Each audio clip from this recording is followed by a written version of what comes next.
ఏ ప్రాంతానికి వెళ్ళండి ప్రపంచంలో అభివృద్ధి అంటే తలసరి ఆదాయం, ఉపాధి ఉండాలి. తలసరి ఆదాయం ఎక్కువ రావాలంటే విద్యుత్ శక్తి కూడా వినియోగించాలి. అదే సమయంలో నాకు కూడా అనుభవం ఉంది. 30 ఏళ్లుగా చూశాను. ముఖ్యమంత్రిగా అయినప్పటి నుంచి అంత అనుభవం కూడా రాజకీయాల్లో చూశాను. నేను చూసినప్పుడు అభివృద్ధి అనేది శ్రద్ధ పెట్టి చేస్తే ఏదైనా సాధ్యం. మిమ్మల్ని అందరినీ మనస్ఫూర్తిగా అభినందించాలి. 2024 ఎన్నికల కంటే ముందు 1924 ఏం జరిగిందో ఈ రాష్ట్రంలో మీరు చూశారు.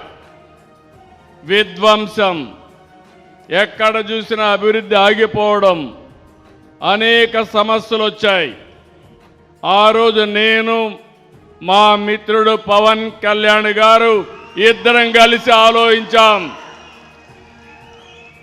ఈ రాష్ట్రాన్ని పునర్నిర్మాణం చేయాలి, పూర్వ వైభవం తేవాలి, కలిసి పోటీ చేయాలని నిర్ణయించి ఆ రోజు కలిసి పోటీ చేస్తే ఆ రోజు మేము ఇచ్చిన హామీ ఒకటే, సంక్షేమం ఇస్తాం, అభివృద్ధి చేస్తాం, సుపరిపాలన తెస్తామని చెప్పాం.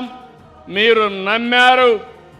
ఈ అనకాపల్లి జిల్లాలో కానీ విశాఖపట్నంలో కానీ అన్ని సీట్లు ఎన్డీఏ అభ్యర్థుల్ని గెలిపించారంటే అది మీరు చూపించిన చొరవ.